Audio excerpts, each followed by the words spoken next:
Hi friends, ಎಲ್ರಿಗೂ ನಮಸ್ಕಾರ. ಬನ್ನಿ ಇವತ್ತು ಒಂದು ಒಳ್ಳೆ ಮಿಲ್ಕ್ ಶೇಕ್ ಮಾಡೋಣ. ನೋಡಿ ಮಾಡಲಿಕ್ಕೆ ಏನೇನು ಸಾಮಗ್ರಿಗಳು ಬೇಕು ಅಂತ ತೊಗೊಂಡಿದ್ದೀನಿ ನಾನು. ಮೊದಲಿಗೆ ಒಂದು ಪಾತ್ರೆ ಇಟ್ಟು ಅದಕ್ಕೆ ಸ್ವಲ್ಪ ತುಪ್ಪ ಹಾಕ್ಕೊಳ್ಳಿ. ತುಪ್ಪ ಬಿಸಿ ಆದಮೇಲೆ ಇದಕ್ಕೆ ಶಾವಿಗೆ ಹಾಕ್ಕೊಳ್ಳಿ. ಚೆನ್ನಾಗಿ ಅದು ಬ್ರೌನ್ ಕಲರ್ ಬರೋಷ್ಟು ನಾವು ಅದನ್ನ ಚೆನ್ನಾಗಿ ಫ್ರೈ ಮಾಡ್ಕೊಬೇಕು ಫ್ರೆಂಡ್ಸ್. ಇದು ನಾವು ಹೊರಗಡೆ ರೆಸ್ಟೋರೆಂಟ್ಗಳಿಗೆಲ್ಲ ಹೋದರೆ ಎಷ್ಟು ಬೆಲೆ ಆಗುತ್ತೆ ಅಂತ ಗೊತ್ತಿಲ್ಲ ನನಗೆ.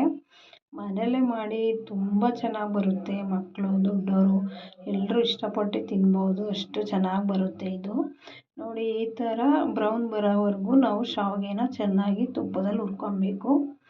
ಚೆನ್ನಾಗಿ ಹುರಿದ್ಮೇಲೆ ಇದಕ್ಕೆ ನಾವು ಸ್ವಲ್ಪ ತಣ್ಣೀರನ್ನೇ ಹಾಕ್ಕೊಳ್ಳಿ. ನೋಡಿ, ಡೈರೆಕ್ಟ್ ಹಾಲು ಹಾಕೋದ್ರಿಂದ ಹಾಲು ಒಡೆದೋಗ್ಬಿಡುತ್ತೆ ಅಂತ ನಾನು ಸ್ವಲ್ಪ ನೀರು ಹಾಕ್ಕೊತಾ ಇದ್ದೀನಿ. ನೋಡಿ, ಇವಾಗ ನಾನು ಇದಕ್ಕೆ ನಂದಿನಿ ಹಾಲು ಹಾಕ್ಕೊತಾ ಇದ್ದೀನಿ. ನಿಮ್ಗೆ ಯಾವ ಹಾಲು ಇಷ್ಟ ಆ ಹಾಲು ಹಾಕ್ಕೊಳ್ಳಿ. ನೋಡಿ, ಹಾಲು ಮತ್ತು ನೀರು ಶಾವಿಗೆ ಚೆನ್ನಾಗಿ ಮಿಕ್ಸ್ ಆಗಬೇಕು. ಚೆನ್ನಾಗಿ ಮಿಕ್ಸ್ ಆದಮೇಲೆ ಇದನ್ನು ನಾವು ಕುದಿಸ್ಕೊಬೇಕು ಫ್ರೆಂಡ್ಸ್. ಚೆನ್ನಾಗಿ ಕುದೀಲಿ ಅದು ಫ್ರೆಂಡ್ಸ್. ನೋಡಿ, ಈ ಮಿಲ್ಕ್ ಶೇಕ್ ಮಾಡೋಕ್ಕೆ ನಿಮ್ಮ ಮನೇಲಿ ಯಾವ ಹಣ್ಣು ಇರುತ್ತೆ ಆ ಹಣ್ಣು ಬಳಸಿ. ಸ್ವಲ್ಪ ಡ್ರೈ ಫ್ರೂಟ್ಸ್ಗಳಿದ್ದರೆ ಚೆನ್ನಾಗಿ ಮಾಡ್ಕೊಬೋದು ಮನೆಯಲ್ಲಿ ರುಚಿಕರವಾದ ಮಿಲ್ಕ್ ಶೇಕ್ನ. ನಾನು ಇದಕ್ಕೆ ಅಮೃತ ಅಂತಲೇ ಹೇಳ್ತೀನಿ, ಅಷ್ಟು ಚೆನ್ನಾಗಿ ಬರುತ್ತೆ. ನೋಡಿ, ಇದಕ್ಕೆ ಸ್ವಲ್ಪ 1-2 ಸ್ಪೂನ್ ಕಸ್ಟರ್ಡ್ ಪೌಡ್ರನ್ನ ಹಾಲಲ್ಲಿ ಮಿಕ್ಸ್ ಮಾಡಿ ಚೆನ್ನಾಗಿ ಗಂಟಿಲ್ದಂತೆ ಹಾಕ್ಕೊತಾ ಇದ್ದೀನಿ. ಹಾಕಿ ಕೂಡ ಇದನ್ನು ಚೆನ್ನಾಗಿ ಕೈ ಬಿಡದಂತೆ ನಾವು ಮಿಕ್ಸ್ ಮಾಡಬೇಕು. ನೋಡಿ, ಇದಕ್ಕೆ ನೀವು ಸ್ವೀಟ್ ಎಷ್ಟು ಬೇಕು ಅಷ್ಟು ನೋಡಿ ಶುಗರ್ನ ಹಾಕ್ಕೊಳ್ಳಿ. ನೋಡಿ, ಈ ಥರ ನಾವು ಕೈ ಬಿಟ್ಟರೆ ಅದು ತಳ ಇದಾಗಿಬಿಡುತ್ತೆ, ಸೀದ್ಬಿಡುತ್ತೆ. ಕಸ್ಟರ್ಡ್ ಪೌಡ್ರ್ ಹಾಕಿದ ತಕ್ಷಣ ನಾವು ಕೈ ಬಿಡದಂತೆ ನೀಟಾಗಿ ಅದನ್ನು ಕುದಿಯೋವರೆಗೂ ನಾವು ಕೈ ಬಿಡದಂತೆ ಕುದಿಸ್ಕೋಬೇಕು ಫ್ರೆಂಡ್ಸ್. ಇದನ್ನು ತುಂಬ ಚೆನ್ನಾಗಿ ಬರುತ್ತೆ. ನೀವು ಮನೇಲಿ ಒಂದ್ಸಲ ಮಾಡಿ ರುಚಿ ನೋಡಿ ಈ ಥರ ನಾವು ಚೆನ್ನಾಗಿ ಕುದಿಸ್ಕೊಬೇಕು ಅದನ್ನು. ನೋಡಿ, ಈ ಥರ ಕುದಿ ಬರಬೇಕು.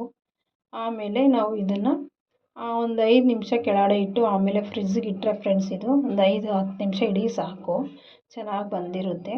ನಮಗೊಂದು ಅಳತೆ ಬೇಕಲ್ವಾ ನಾವು ಮಿಲ್ಕ್ ಶೇಕ್ ಮಾಡೋಕ್ಕೆ, ಅದು ಯಾವ ಇದರಲ್ಲಿರಬೇಕು ಆ ಅಳತೆಲಿ ಹಾಕೊಂಡ್ರೆ ತುಂಬ ಚೆನ್ನಾಗಿ ಬರುತ್ತೆ. ನೋಡಿ, ಈಗ ಅದಕ್ಕೆ ಏನೇನು ಹಾಕ್ಕೊಬೇಕು ಅದನ್ನೆಲ್ಲ ನಾನು ಎತ್ತಿಟ್ಕೊಂಡಿದ್ದೀನಿ. ಇಲ್ಲಿ ಒಂದು ಗ್ಲಾಸ್ ಇಟ್ಟಿದ್ದೀನಿ. ಈ ಗ್ಲಾಸ್ಗೆ ಕಸ್ತೂರಿ ಬೀಜ ಫ್ರೆಂಡ್ಸ್. ಇದು 1-2 ನಿಮಿಷ ನಾವು ಮಾಡೋ ಮುಂಚೆ ನೀರಿಗೆ ಹಾಕಿಟ್ರೆ ಸಾಕು, ಅದು ಚೆನ್ನಾಗಿ ಈ ಥರ ಹರಳುತ್ತೆ ಸೂಪರಾಗಿ. ನೋಡಿ, ಈಗ ಸ್ಟೆಪ್ ಬೈ ಸ್ಟೆಪ್ಪು ನೀವು ಹಣ್ಣುಗಳು ಇದನ್ನೆಲ್ಲ ಇದಕ್ಕೆ ಹಾಕೊಂಬನ್ನಿ.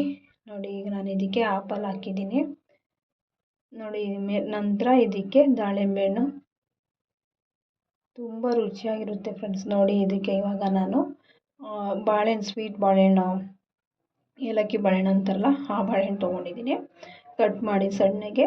ಈಗ ನಾವು ಶಾವಿಗೆಯಿಂದೆಲ್ಲ ಮಾಡ್ಕೊಂಡಿದ್ವಲ್ಲ, ಕಸ್ಟರ್ಡ್ ಹಾಲು ಎಲ್ಲ ಹಾಕಿ ಅದನ್ನು ಈ ಥರ ಸ್ಟೆಪ್ ಬೈ ಸ್ಟೆಪ್ ಹಾಕಿದ್ರೆ ತಿನ್ನಬೇಕಾದ್ರೆ ಒಂಥರ ಚೆನ್ನಾಗಿರುತ್ತೆ ಫ್ರೆಂಡ್ಸ್, ರುಚಿಯಾಗಿ ತಿನ್ನಬೇಕಾದ್ರೆ.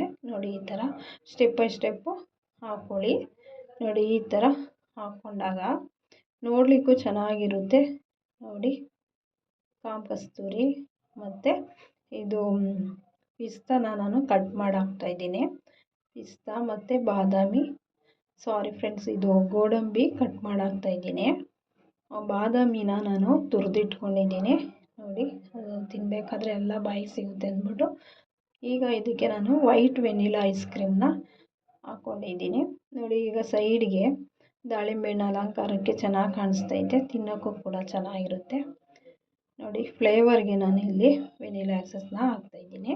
ನೋಡಿ, ತುಂಬ ಚೆನ್ನಾಗಿ ಕಾಣಿಸ್ತಿದೆ ನೋಡಲಿಕ್ಕೆ, ಅಷ್ಟೇ ಕೂಡ ರುಚಿಯಾಗಿರುತ್ತೆ ತಿನ್ನಲಿಕ್ಕೂ ಕೂಡ. ನೀವು ಒಂದು ಸಲ ಮನೇಲಿ ಮಾಡಿ ರುಚಿ ನೋಡಿ ಹೇಗಿತ್ತು ಅಂತ ನಮಗೆ ತಿಳಿಸಿ ಫ್ರೆಂಡ್ಸ್.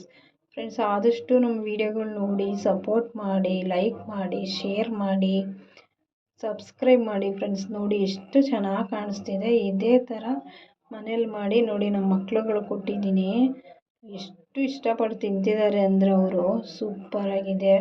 ಮತ್ತೆ ಮಾಡಬೇಕು, ಮನೆಯಲ್ಲಿ ತಿನ್ನಿಸ್ಬೇಕು.